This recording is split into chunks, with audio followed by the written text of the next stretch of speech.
Hi there. Good afternoon for all those who are joining from India, and good morning, good evening, whichever part of the world you are joining in from. Thank you so much for joining me here today. It's a very critical topic for any leader in his or her journey. Also, if you're a coach joining in to understand what are the different ways of listening, and especially the fifth way of listening, as Dr. Paul Lawrence is proposing. And I have shared a teaser video earlier to talk about what is this fifth way, and the article is also available on ccorg.au website, which is Paul's website. And when I first stumbled upon this article, a lot of questions in my head. Did I learn listening in the right way? Did I get the context right? Did I understand what I'm as a coach supposed to do when a leader is out there in his or her journey, and I'm supporting that person? So a lot of questions, a lot of curiosity for me, and Dr. Paul is someone who adds a lot of value in this space. I'm going to introduce you to Dr. Paul. He is joining us from Australia, Sydney. Hi, Paul. Hi, how are you? I'm fine, good, thank you, and warm greetings to all the viewers out there. Paul is joining us from Sydney, as I mentioned earlier. He has a lot of accomplishments, being a practitioner for almost 15 to 20 years, led many organizations, large teams across various geographies in Asia and otherwise.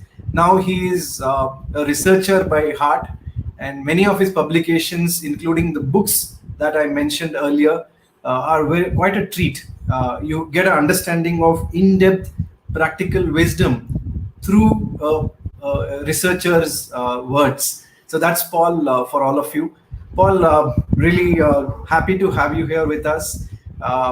And your open demeanor, non-judgmental way of approaching things is something which attracted me. From the day one, I sent a LinkedIn invite to connect, and since then we have been having conversations on and off. You come across as a leader who is so grounded, having a routine, having a wonderful way of structuring your thoughts, as well as the way you come across to many of us.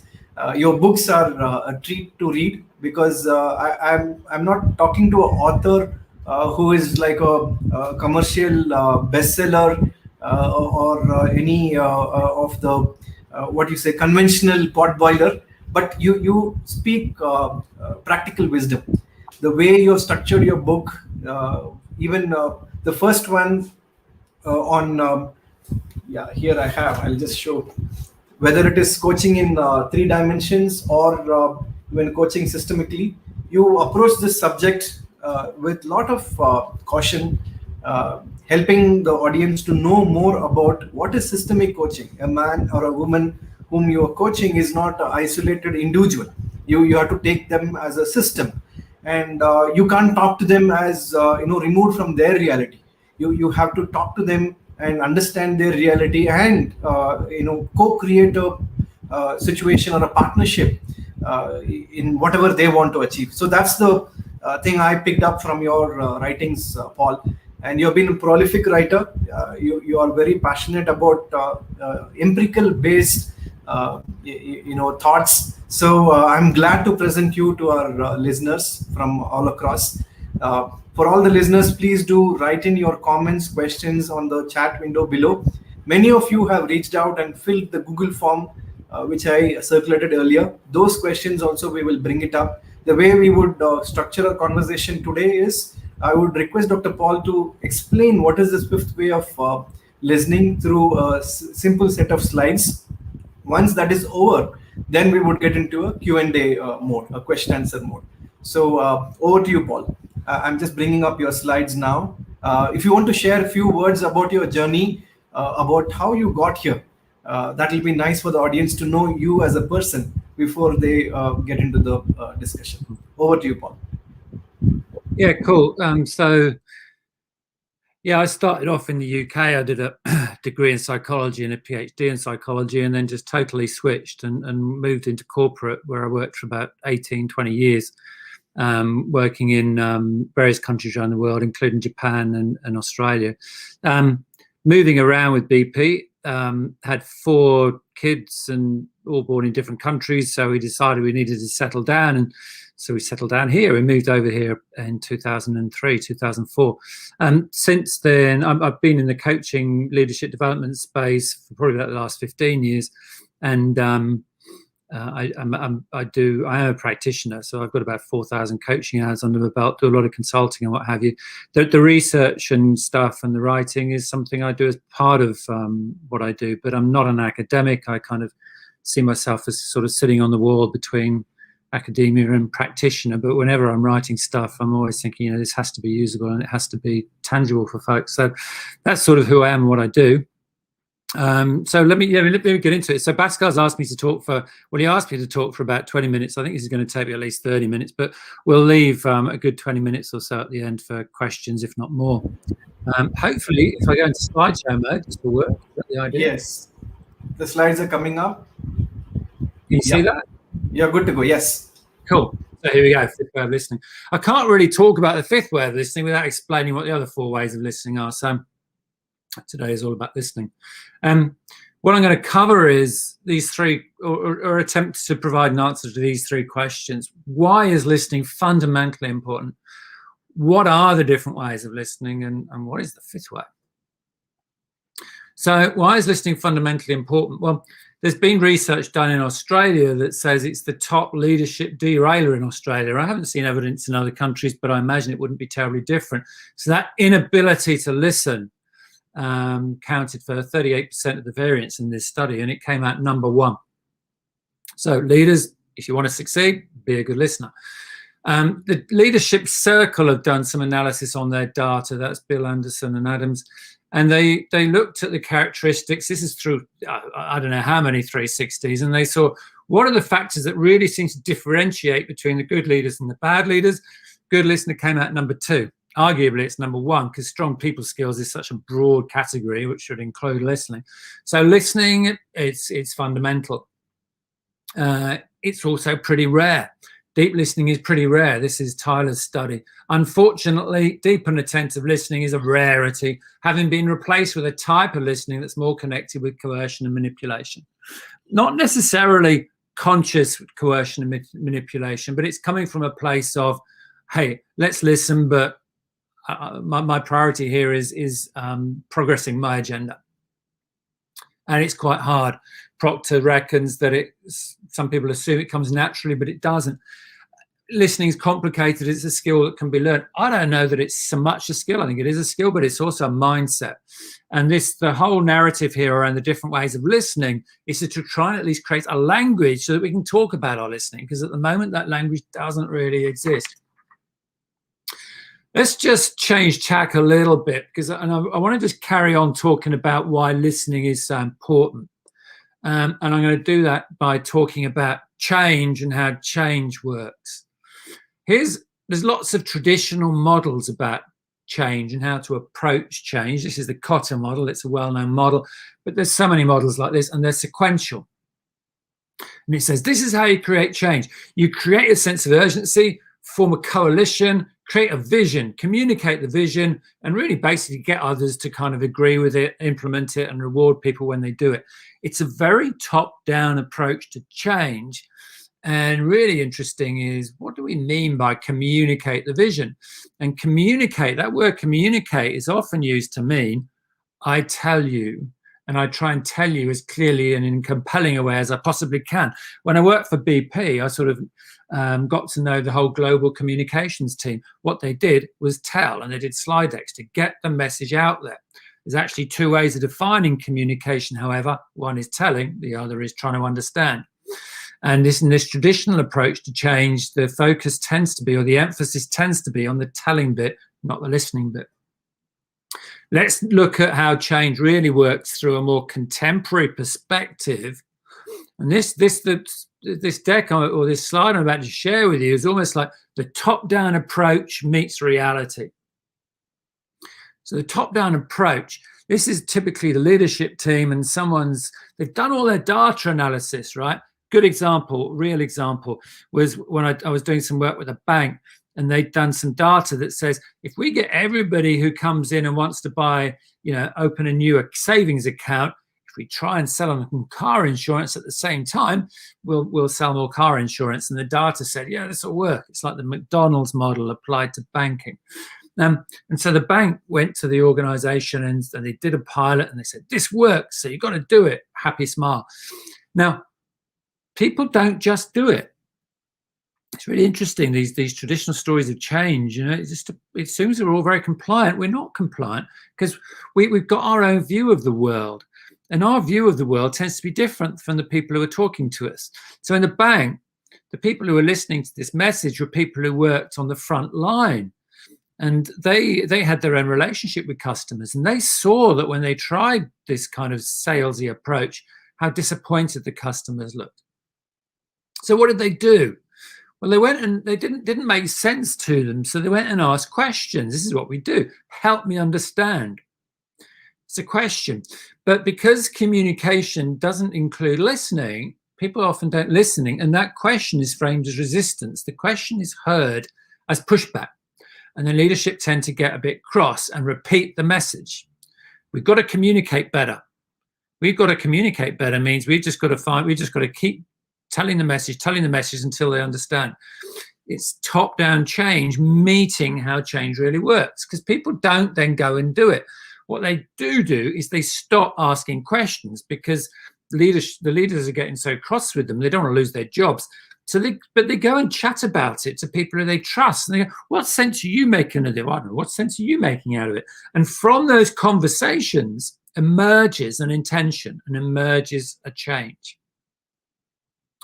Now, of course, if you take the bank example, these conversations are happening all over the organization. And those conversations will be different in different parts of the organization. So you'll have some branches where they go, our leaders just don't understand what customers want. We're just not going to do it, this sell-on thing. Other people are going to try it. Other people who are really keen and succeed and they're new and they're not so attached to customers, they'll go do it. So you get these coalitions forming, groups who've got a different perspective on the issue. And people can define themselves in terms of those groups. And that's what's happening the next time there's a change. So change is constant. It's not just defined by what leaders say. It's constant and it's ongoing. And that's how it works. So if that's how it works, change is actually pretty messy. And so how, as a leader, do you navigate that?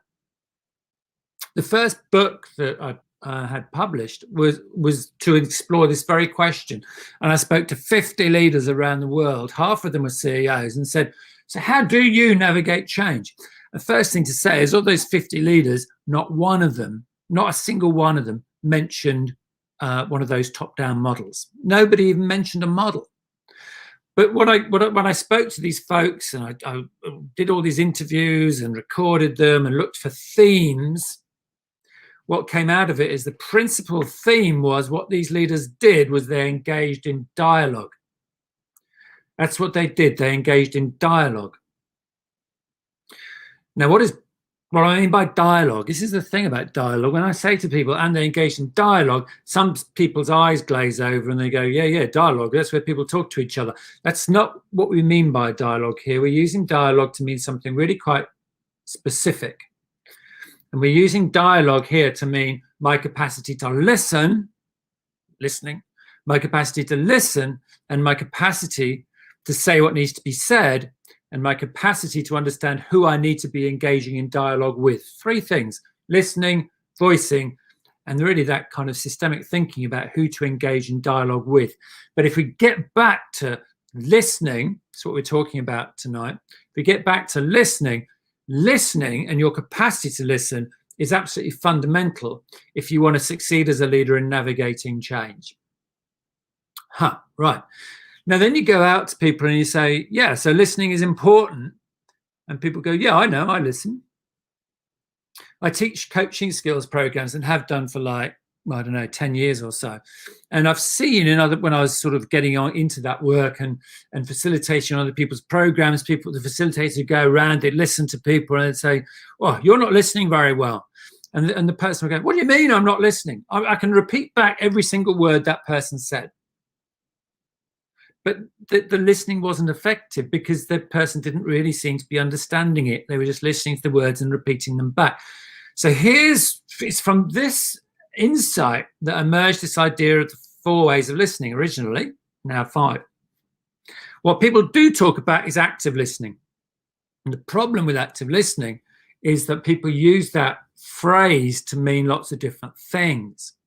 Carl Rogers, who coined the phrase, said, "If I can listen to what he can tell me, if I can understand how it seems to him, if I can see its personal meaning for him, if I can sense the emotional flavor which it has for him, then I'll be releasing these forces of change." Notice this definition of active listening is challenging.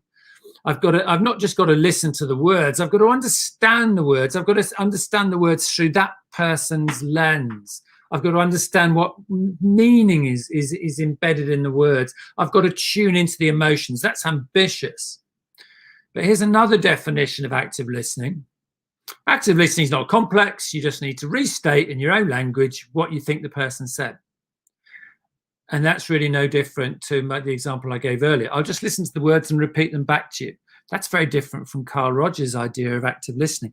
But in organizations, you hear this phrase active listening. First question is, what do you mean? What do you mean by active listening? And typically people struggle to answer that question.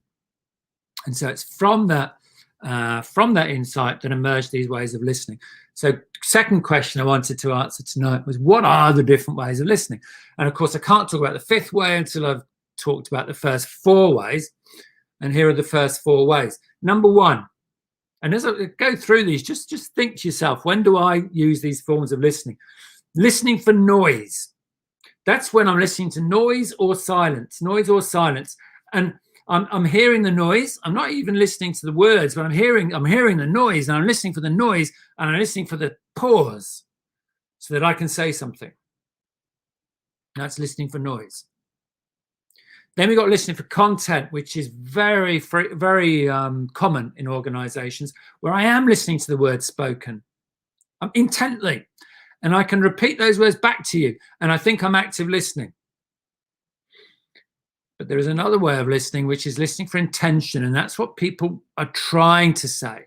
When we're listening for content, we pick up on the word, we attach our own meaning to the word and assume that we know what the person said. And certainly in the English language, most words have multiple meanings. So listening for content, we're very often going to totally miss what the other person is trying to say. For example, I'll just pick on the word communicate again. My boss says to me, "Paul, you need to communicate better." And I think, oh, okay, she means I need to be more compelling, and I need to speak more, and I need to speak louder, and that's what I go and do. And then she comes back to me a week later and says, "What are you doing, Paul? I said you needed to communicate better." I said, "Oh, well, I've been trying." "Yeah, but you haven't. You've been. What I meant was you need to speak less and listen more." So listening for content is listening to the words. Listening for intention is, what are people actually trying to say? And listening for identity is listening for why the person is trying to say what they're trying to say. So let me go through those each in a bit more detail, starting with listening for noise. This is typical context in which you'll see people listening for noise. I'm at the meeting. You know this is happening when people are all on their laptops, but this person is at the meeting. She's being told to go to this meeting to make sure she flags this investment proposal for which her department wants $5 million. So she's listening for the noise. She's just waiting for the breaking conversation because it's rude to interrupt. So she's listening to the breaking conversation, and her inner voice is saying, "When will she be quiet? When will she be quiet? Can I interrupt now?" I'm listening for the noise or the absence of noise. What am I motivated by here? I'm motivated by my desire to be heard. I want to be heard. That's my primary motivation. And I want to adhere to social etiquette, so I don't want to interrupt. So I'm listening for that chance. Now, this is not always inappropriate. It can be appropriate. So we share these forms of listening on the programs that I do. So I don't know how many programs I've done, and I always ask people, when is it appropriate to listen for noise? And they say things like, when my message is the only important message, like the building's on fire and I'm a fire warden, or I have a very specific objective in this meeting, I'm here to explain my business case. That's what I'm here for, and that's all I'm here for. Or when that's how I've been explicitly asked to behave, like we're brainstorming, and in a brainstorm, it's just get the ideas out there, get the ideas out there, that's all. And you've actually been asked not to spend time listening and evaluating to other ideas. So there are times when this is appropriate. In action, you know, people might be listening like this when they say things like, oh, can I just get a word in? So here you go. The example I gave before, my boss tells me, you need to communicate better. What she's thinking is, he just needs to listen. What she says is, you need to communicate better. And I don't check in on what she's saying. I actually come to my own conclusions about what she's trying to say. She wants me to speak up more because I've listened to the content. I can repeat back exactly what she said, but I've added my own meaning because I'm just listening to the content. Sorry, that's listening for content. So in listening for content, I'm motivated by a desire to clarify and to get things done. And it's appropriate when time is of the essence. That's why this form of listening is so common in organizations these days, because people are under time pressure, and we're under a time pressure. Remember, it's mindset more than skill. My mind's saying, yeah, I need to know, we need to move on, we need to move on. Is that what you said? Right, I know what you mean, let's get on. It's appropriate when time is of the essence and the decision to be made is low risk, and I'm confident we're all speaking the same language. In action, this might sound like, yeah, I understand, so let's do this. Notice the energy to move on. And that's listening for content. Now let's look at listening for intention. So you need to communicate better. He just needs to listen. Instead of going, yeah, I know what she means, I'm thinking, I'm being curious. I'm more curious when I'm listening for intention. I'm more curious. And so my inner voice isn't saying, oh, yeah, I know what she means. She needs me to speak up more. The inner voice goes, yeah, but what does she mean here? I think I know what she means, but what does she mean? So I say, what do you mean by communicate? I mean communication as a two-way process. You express yourself very powerfully, but you think I need to listen more. Yeah. So notice the character on the left is now listening for intention, not just for content. He's listening for what the person's trying to say, which often requires asking, not just making assumptions. And when we're coaching, we have to listen for intent, because people come to coaching often because they're not quite sure what the issue is. They're not even sure what they're trying to say. So we need to help them work it out.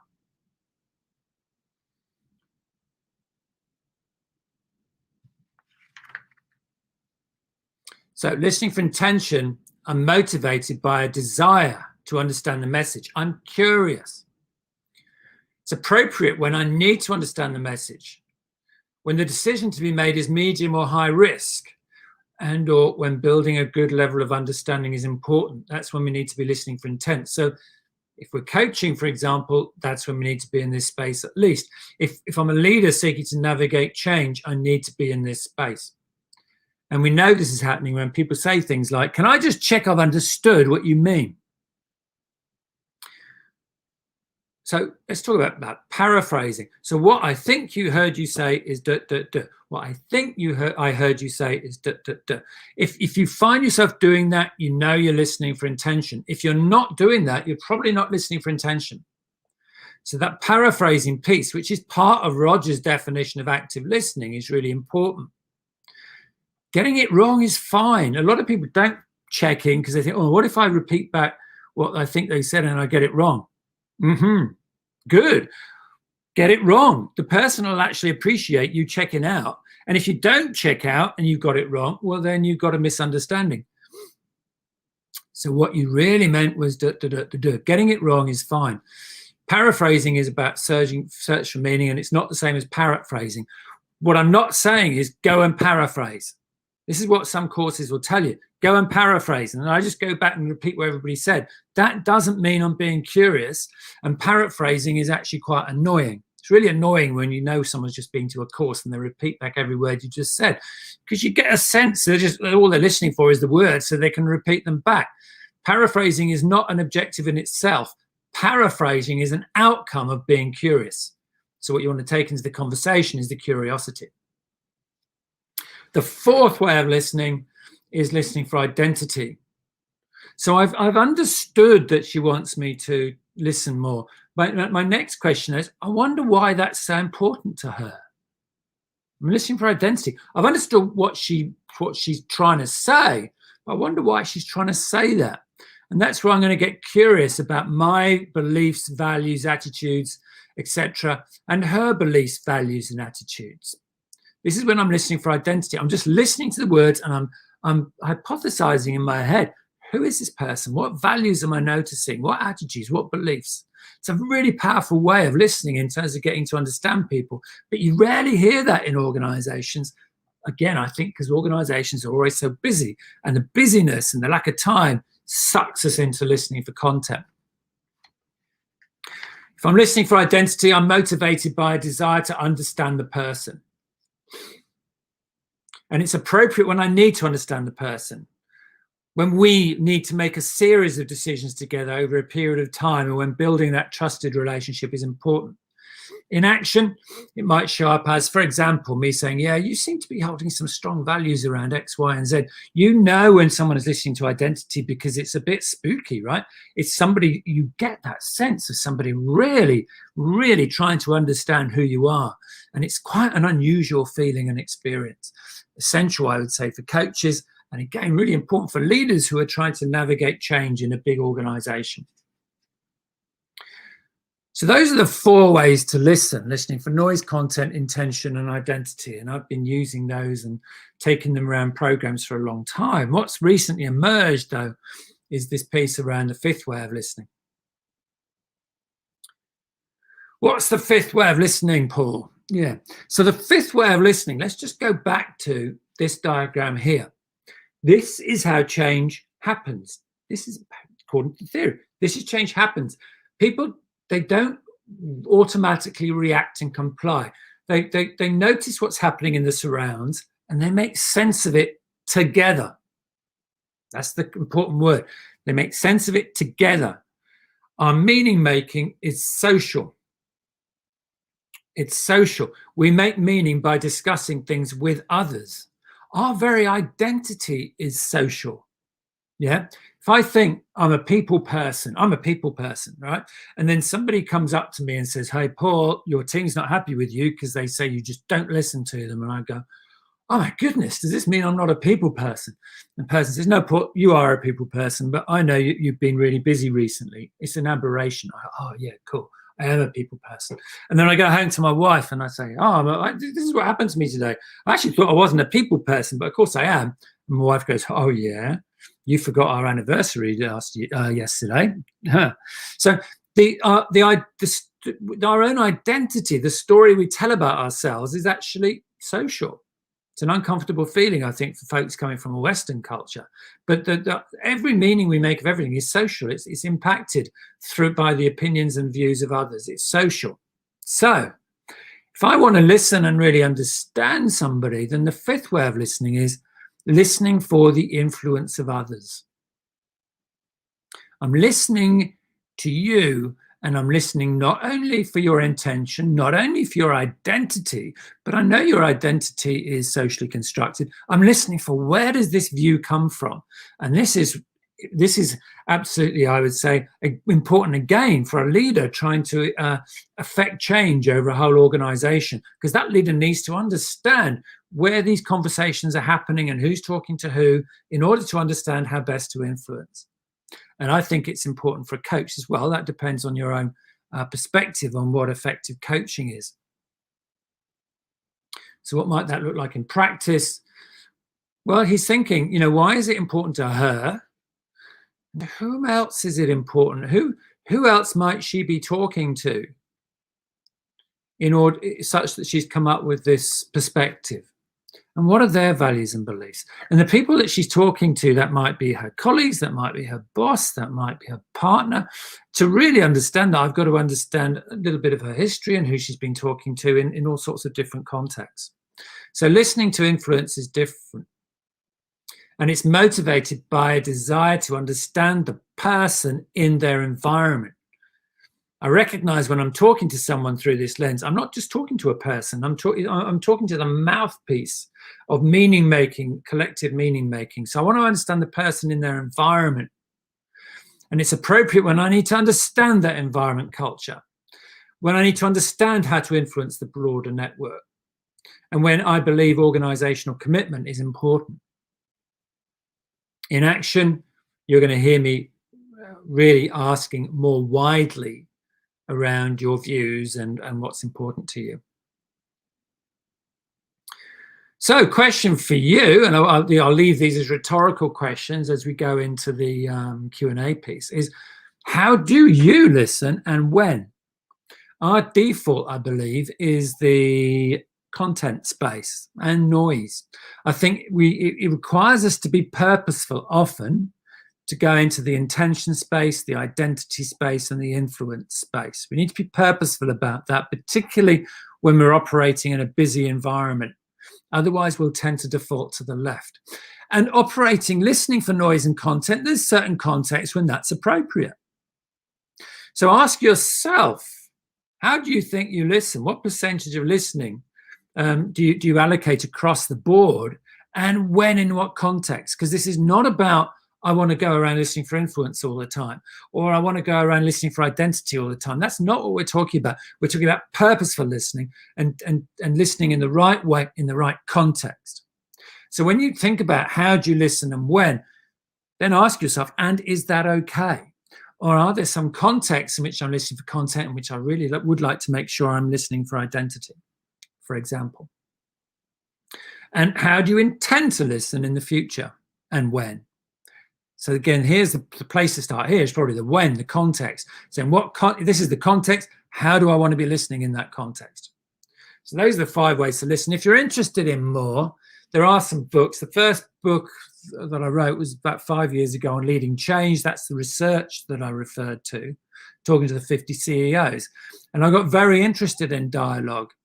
And then coaching in 3 dimensions was bringing that kind of dialogic perspective and a systemic perspective and contexting it in the coaching world.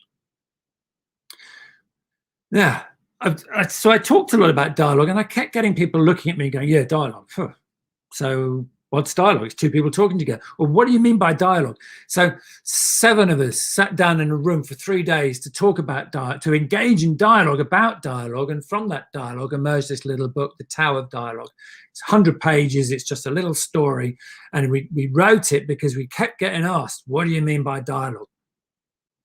And then most recently, coaching systemically is starting to get into that space. Yeah, dialogue's important, but if you remember what I said, those leaders said 3 things are important. 1, my listening, 2, my voicing, and 3, who do I need to be engaging in dialogue with? And that requires me to understand my social networks. And that's where the 4th book came from. This isn't an advert for books. You'd have to buy any of the books. If you go onto our website, www.cc.org, there's a lot of free stuff. All the academic articles are there for nothing, and we do white papers every 2 months, and they're absolutely free of charge. And all those ideas are in there too. And I think that's me.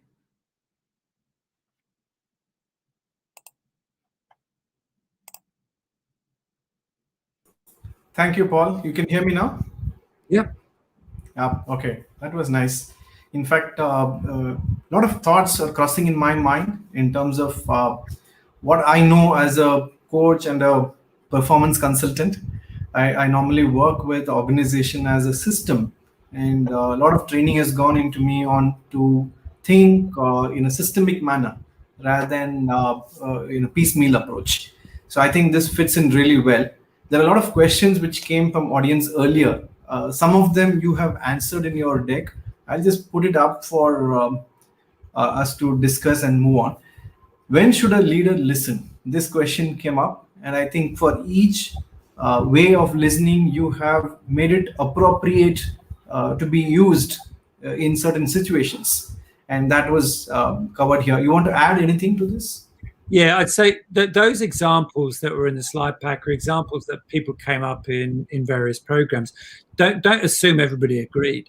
I think the answer to the question is leaders are always listening through this model. It's just a question of how are you listening?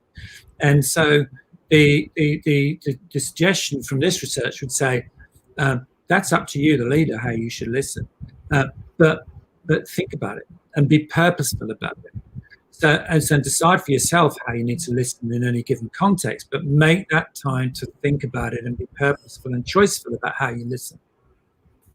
That's well, and in fact, it segues into our next question by one of our uh, audience in LinkedIn, Mr. Rajesh. He is asking, how do you suggest that we move leaders from a default mode of speaking to listening first? This is all about curiosity. This is really how curious are you? It comes back again to that distinction between two forms of communication.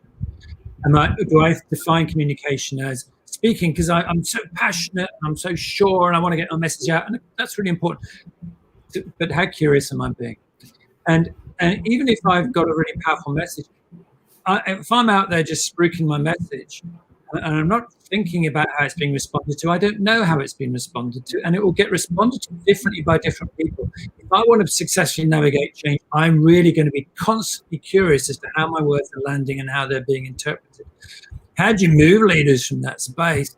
But for me, it's about getting the word out there about there being different. This is it. If you tell them to actively listen, I don't think it really helps terribly much. But if you talk about the different ways of listening and help people to be purposeful and choiceful as to what form of listening they're engaging in at a given point in time. Sure. And if I may add from my experience, Paul, many of these feedback sessions really help. In fact, in one of the telecom companies where I worked, we ran a piggy bank campaign. Whenever is someone not listening, they have to put in a 1 rupee coin or some money as a token of fine. And when they understood by end of the month, they had so much of money collected in that piggy bank. They realized that so many of them around the leader feel that they are not listening well. So this is another way of giving them a shock, depending on the culture, depending on how in your organization it works. You could give that feedback or show the mirror to the leader, and they would know the benefits. Again, though, I'd suggest helping people really distinguish about, what are the different forms of listening, because it comes back to one of the slides there. And, when I was talking about these coaching skills programs, where I'm sitting there and I'm listening to every single word, and someone says you're not listening, and I go, what do you mean I'm not listening? I'm listening. I'm listening for content, but that listening for content isn't going to help me much as a change leader. True. And in some cultures, Paul, I have realized that listening means they have to follow my instruction. So the next question is about, how can a leader can make followers to listen to him? That means just blindly follow without questions. So the question is how can a leader make followers listen? Well, you can't make anybody listen. I mean, but what you can do is comes back to your piece around mirroring. You can engage in a conversation with your followers around what does listening mean. Because again, if you just say, I want you to listen more, you're back into the old problem of, but I am listening. So if you can create a language whereby you're able to talk at another level of detail about the listening, then at least you're talking a common language. And then the second piece is about creating, this is the piece about dialogue. Dialogue is about listening, and it's about saying what needs to be said respectfully. It's about voicing. So if you can create a culture in which people are comfortable and safe to give each other feedback, then number one, people know what kind of listening you're asking them for, and number two, you're able to give them feedback. But the third thing to be aware of is how are you role modeling this? Because if I'm a follower and you're telling me to do something which I don't perceive you to be doing, then I'm not sure I'm going to do it. So to what extent are you also open to feedback and really seeking feedback from others on your own behavior? True. The next question is, how do you listen without distraction? Yeah. Well, the question is here, what am I being distracted by? Because the obvious answer to that question is, if you're going to have an important conversation where you really do want to listen for identity or you want to listen for intention, then think about where you want that conversation to happen. And it's fairly obvious. You want that to be in a reasonably quiet space. You want to agree with people. Let's just turn our phones off and blah, blah, blah, blah. you're going to be less distracted. But the other piece, this is why, we talk about dialogue. If you're sitting there thinking, yeah, I engage in dialogue, you don't. Because the way I define dialogue is actually impossible. Because if you're really truly going to listen and totally understand what somebody's trying to say from their own perspective, then you need to be operating independently of your own prejudices, your own assumptions, your own beliefs. It's the only way to do it. And that requires you understanding what your own assumptions, beliefs, and values are. And none of us are wholly self-aware. Absolutely right. So how do I get to understand that better? One way of thinking about that is by paying attention to your inner voices. Now, the inner voice is the voice that's speaking to you right now, saying, what does it mean by inner voices?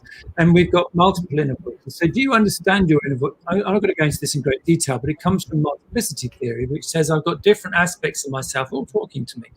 And they're going to keep talking to me. If I've got this voice talking and saying to me, Paul, you need to get your message across to me because otherwise it's not safe, then that voice is going to keep going. That voice is distracting.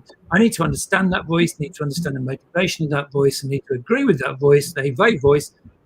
I get you, I hear you. You just pipe down for 15 minutes because for the next 15 minutes, our purpose is to understand. So there's the distraction from within, which I think is the harder bit. True. Also, as you rightly mentioned earlier, what is the intention of this dialogue? Right? What is that I'm trying to get out of this conversation? And me being a listener, what role I'm playing here in this dialogue? So when I'm clear about that, we can minimize distraction. I think without distraction, it's going to be difficult. The inner voice is going to keep on, nudging us in different direction, unless we have some mindfulness practice and so on. We can only minimize when we are aware of such distraction happening. That takes us to the next question, Paul. This is from Mr. Lala. How can we draw a line that how much you want to listen and from where you have to start reacting? How much you want to listen. Yeah, where do I stop and where do I react to what I'm hearing or listening? Yeah. So dialogue is about two things. It's about really being constantly curious throughout the dialogue, constantly curious the whole time, whilst at the same time expressing what I want to say in a respectful way. And by expressing myself in a respectful way, I mean, whatever I say, I'm always leaving space for your perspective as well. So you'll hear me express myself in terms of what my observation and what I'm feeling and what I'm sensing. I'm leaving space for you to speak about what you're sensing, what you're observing, and so on. So if I'm engaging in dialogue, I'm constantly going to be listening, and that's one of the things that people find hardest is to be curious while you're voicing, and that requires managing the anxiety about how the other person's going to respond to what it is you're saying, and it's not easy to do. So so it comes back to the purpose piece again. If my purpose in this next 30 minutes is to really engage in dialogue, I'm going to be listening for that 30 minutes and I'm going to be voicing. But voicing is not the same as reacting. Reacting is almost like a kind of guttural automatic response coming from my prejudices and beliefs and what have you. When I'm engaged in dialogue, I reckon this is why self-awareness is so important again. I understand what those are and I'm able to manage them for the duration of the dialogue. At the end of the dialogue, I might decide, good, I've achieved my dialogue. Now I'm moving on to a different type of conversation. By the way, I don't want to make that sound easy. Dialogue is hard. Why is it hard? Because it requires self-awareness. True. And when we are listening to the other person talking, there's a lot of questions, comments, judgments, or events from the past coming through our inner voice. And how do I park them? How do I not react to them? When is the right moment for me to add on to the other person who is speaking now? Right? If I'm paying attention to my inner voice, I'm not attentive and being present with the speaker. That means I'm already disconnected from that situation. Well, Bill Isaacs talks about suspending. So the way he phrases it is, when I'm engaged in dialogue, I'm suspending those prejudices, those assumptions, those beliefs. Yeah. It's like I'm hanging them up almost on a kind of washing line in front of me, and I'm seeing them, and I respect them, and I'm not trying to push them away. I'm noticing them, and I'm operating independently of them. But I can only operate independently of them if I'm aware of them. So that's one answer. The second answer, which comes back to multiplicity theory, says, see, multiplicity theory defines authenticity quite differently. The conventional definition of authenticity is I understand myself. The multiplicity says, yeah, because you have multiple selves, multiple aspects of self. And Tatiana Bachkarova, who writes a lot about coaching, she's my favorite writer in the coaching space, defines the formed ego as, which is in effect for me, defining authenticity as the extent to which I actually know all those voices and the extent to which those voices get on with each other. Because if they know each other and they work with each other, then the inner voice that says, Paul, you've got to get your message across. You've got to get your message across. My other voice comes out, my sort of relaxed, curious voice says, yeah, we do have to get the message out there. Are you happy if we just spend the first 15 minutes or so just listening?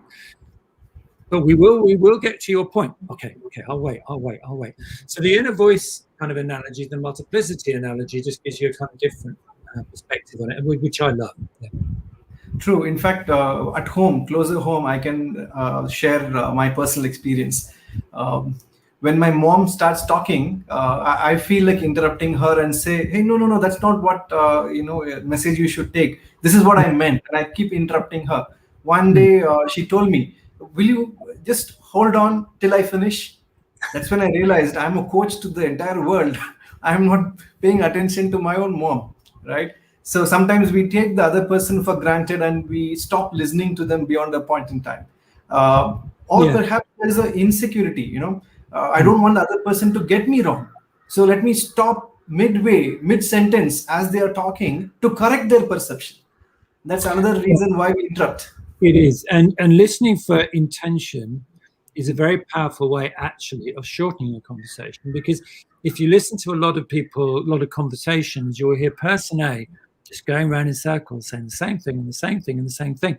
And they keep saying it and they keep saying it and they keep saying it. And they'll keep on saying it until the other person actually explicitly acknowledges that they've heard and understood. And as soon as they explicitly acknowledge it, the person moves on. So it's very powerful. True. And Rajesh is back again with another question. Cool. Hi, Rajesh. Any exercises or tips you could offer on improving listening? So number one, there's various models around this. You don't have to sort of like my model, but I would pick on a model of listening, whether that's a particular favorite definition of active listening or it's somebody else's 5 ways of listening. Pick a model that's going to help that's specific, whereby you are able to, it makes sense to you, and you're able to go out and be purposeful about how you're going to listen. It's not whether you listen or not, how you're going to listen and in what context. You're setting out with an intention. The next thing I would personally try and do, particularly in any context, is I would share that intention with people. I'd share that intention with people who I trust, obviously, and I would be getting feedback from those people on a regular basis. If you go out there and ask for feedback and say, hey, got any feedback on my listening, you'll just get people going, what does he want to know? I don't know. Yeah, it's good. But if you go out there and you say to people, this is how I'm going to try to listen right now and in what context, right? And you can do me a favor by, whenever I ask you, just say, how did you experience my listening? I'm much more likely to get feedback. One, because I've given somebody a question that they can answer. Number two, it's dead obvious I actually want feedback and not a pat on the back. So be purposeful, go do it, ask for feedback, and make the time. This might sound really easy, but make the time to stop and reflect on what went well and what didn't go well. So it's an action learning loop. Now that sounds really easy, but I know, because probably most of you on this call, I do a lot of coaching in organizations. How many people are really purposeful about how they go about leading? Just ask leaders. So what's your leading edge right now? And you'll often get a blank look. How many leaders out there ask for feedback on a regular basis? They did in that study I did. Most of those 50 leaders, it was one of the things that really stood out for me. I wasn't looking for it, but they all had feedback givers throughout the organization. In my coaching, I don't find terribly many people who are out there asking for feedback effectively on a regular basis. And how many leaders make that time to stop and reflect? again, I work with a lot of leaders who say, "Oh yeah, but my diary's full. Da, da, da, da, da. I don't make time to reflect." So it's conceptually easy, but in practice, actually quite difficult. And as a coach, right? I don't know if you're a coach, but as a coach, I get supervision because the supervisor is going to hold me to account and help me through the journey. Absolutely. And I just can narrate two of my personal examples, Paul. Recently, I visited my dentist, and she gave me a shock of my life saying, I'm not brushing the proper way. I was like, what? I've been brushing since my childhood. What are you saying? And then she taught me what is the right way to brush. And I felt ashamed for a minute or two. And then I realized, you know what? We do things mindlessly at times, thinking that that's the right way. Pausing, reflecting, and checking on whether are we in the right track. Similarly, when I went for a yoga class the other day, the guru taught us how to breathe, right? So I can think I've been breathing since my birth, and what is the new person is going to teach me how to breathe. Now there are different ways things are done, and we should be open about am I listening? Checking in, as you rightly said, Paul, checking in with my team, checking in with my vendors to see whether I'm coming across as a person who's listening, or am I coming across a person who is silent while they're talking, right? And carrying on with my agenda. They may not be in a powerful position to give me that feedback unless I ask for it. I may be, one or two levels above, and they may be wondering, how do I tell him that he's not even listening, even a word that I mentioned, because he's carrying on with his agenda. So seeking feedback levels that power, and they are more open to share.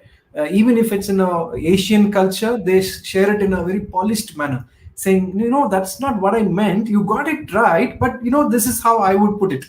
So then for sure that you're not 100% listening, and there is something you can do to improve that.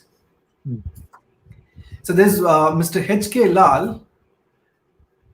His question is, if speaker talking too fast and too much, which is beyond our capacity to process and understand, how to be a good listener in that condition? Good question. Yeah, and to me that's about, again, listening for intention. It might be helpful then. It's again, it comes down to time and effort. Listening for intention is more effortful than listening for content, and our perception is it takes longer.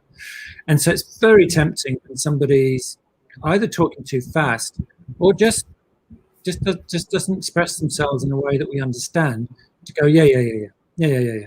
And what I'm basically doing by making that choice, and I hear myself doing it sometimes, when I make that choice to go yeah, I've actually made a choice not to listen for intention.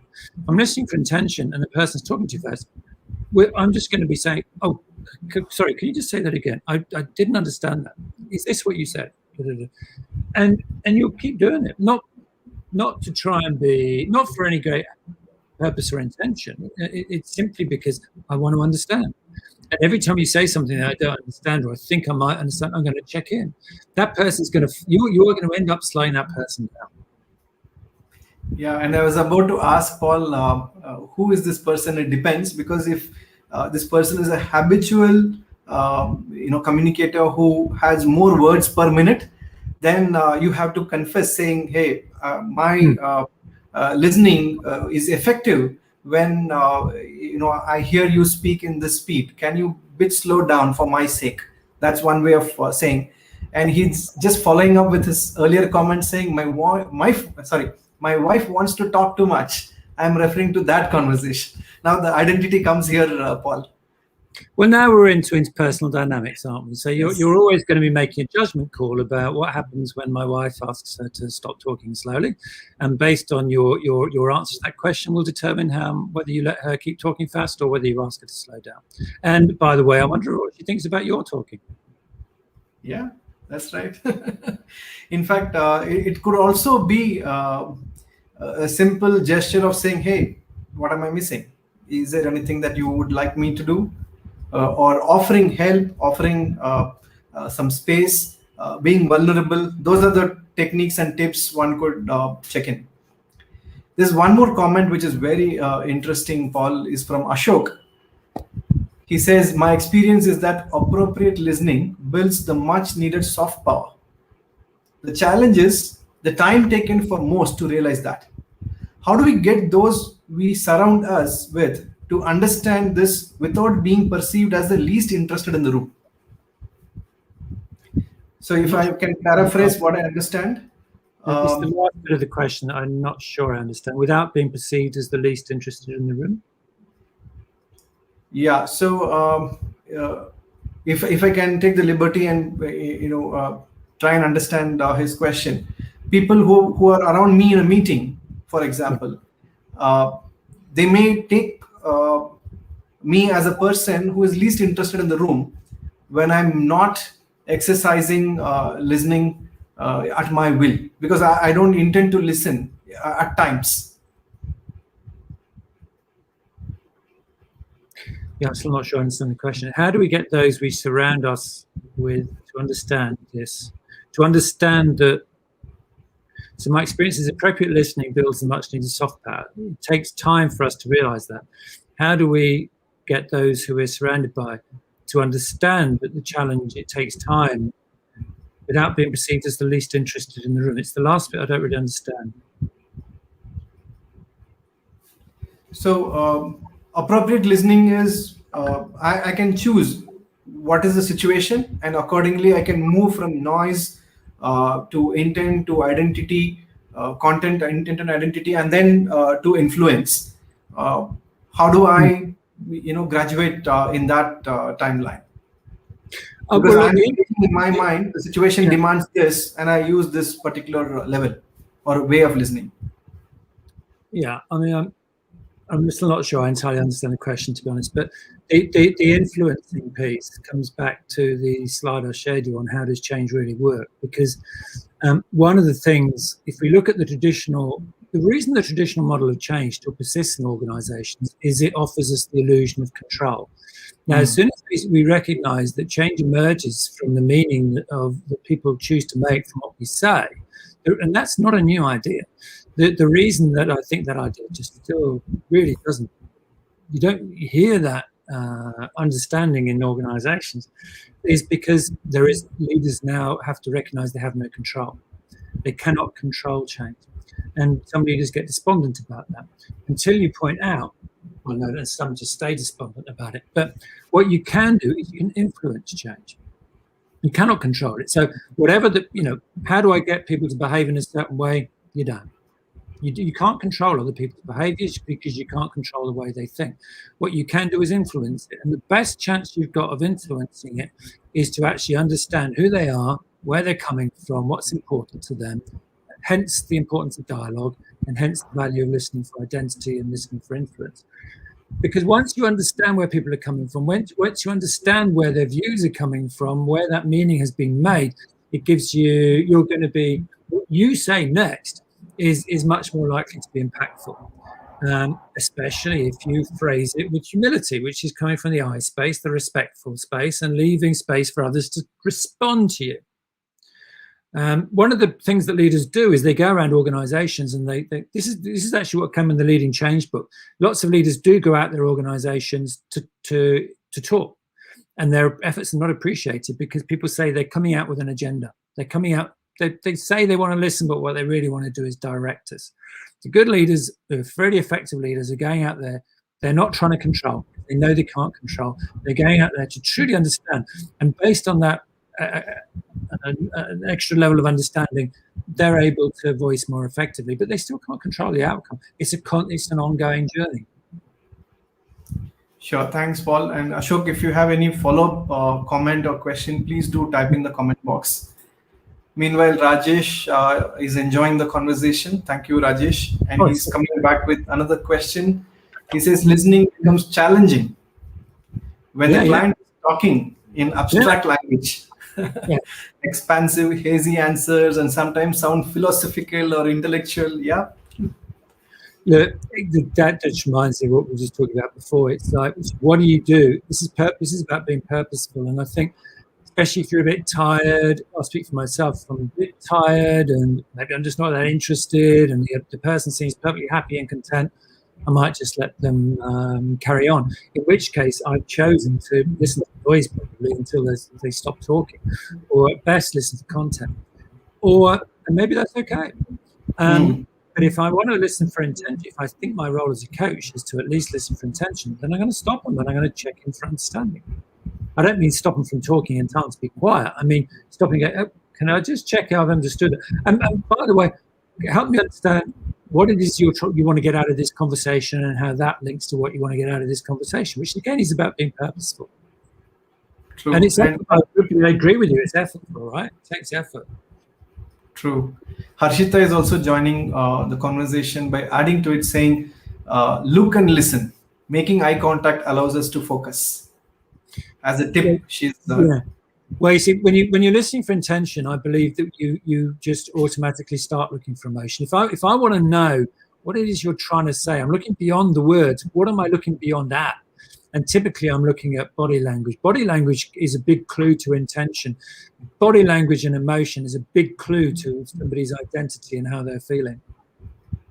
So I agree with you. That brings us to the next important question, Paul. We are in pandemic now, and many of us are not returning to our workplace anytime sooner. How do we handle listening in virtual team meetings? Well, how do we inculcate and enable active listening in virtual team meeting? Yeah, again, I don't think the task is any different. The context is different. But actually, I think it becomes even more important. I'm doing quite a lot of work at the moment in a particular professional services firm. And during the first lockdown here in Australia, the firm offered coaching to anybody in the organisation who wanted it, because they recognised that people were finding it difficult. And what emerged, and there was a number of us doing it, and we compared stories, and what became clear, which we fed to the exec team, was that it was so much more important during certainly the early stages of lockdown that leaders were checking in and genuinely wanting to understand how people were feeling and what was going on for them. In other words, listening for intention, listening for identity. And I heard stories of people. One story, for example, she said, my divisional head, never spoken to him before, rang me up, asked me how I was doing, and what a arsehole. He spent 3 minutes asking how I was doing, and then got into telling me why it's so important we carried on making money because it was hard. In other words, the divisional leader wasn't being genuinely curious. So during COVID, because of well-being and so on, I think it's even more important. But when you're working in virtual meetings, where it is harder to check into the other person's point around emotions and body language. Well, first of all, I'd say, and I will do this in all meetings, is cameras on, please. Unless there is a real reason. If there is a real reason, that's fine. But can we get cameras on? So you can actually do your best to really to check in with people. Don't have meetings unless you can possibly avoid it with more than about 9 people. Because if you've got 20 people on a screen, it's hard. It's very hard to see people and very hard to connect. So I think there's other things you can do too. But I agree with you, it's different contexts, and we need to be thoughtful and purposeful about how we adapt to that different context. True. And Paul, to add to that, keep your video camera on. Ensure you paraphrase and not paraphrase what you hear, and also check with them whether your understanding is right. And don't be shy in asking questions. Yeah, to clarify. That's what I mean. Don't be shy in paraphrasing. People will always appreciate paraphrasing. If you get it wrong, they think, if somebody gets it wrong with you, what do you think? How stupid are you? You haven't been listening. Yeah, you think you're trying to understand me. It's a good feeling. Right. And last thing I want to add here is one of CEO whom I was coaching, I got a lot of feedback from his direct report saying this leader is not listening to us. When I dug deeper, I only clarified that they were giving him suggestions and ideas which he was refusing to follow or accept or acknowledge. So they took it as, he is not listening. So our conversation one-on-one with the CEO was, how do you close loop these conversations by ensuring that you heard them, you took their inputs, and what you're going to do with that input. Are you going to carry it forward? Are you going to drop it there? Are you going to park it for some other time? Do you Yeah. agree with that input? You don't agree with that input, and you're not going to go ahead with that direction. Anything that brings closure to them will get them a perception that you are listening to them, right? He just leaves it unattended or open for a longer time. That gave them a perception that he doesn't listen. Cool. Yep. So lovely talking to you, Paul. And there are lots of comments coming in. People are saying these different perspectives are helping them. Thanks, Rajesh. Thanks, Harshita, for all your comments. You've been adding tremendous value by adding your tips and techniques, what we could do to communicate effectively and listen. So thank you so much, guys, and all the questions that came in. In the interest of time, we stop here and we come back in case this topic is more interesting to you and we would like Paul to come back and elaborate more on this area of fifth way of listening. A lot of labels are there, a lot of hashtags are there when it comes to listening. Mindfulness is being one. Listening with intention is another, and all of these are practical and we have heard them many times.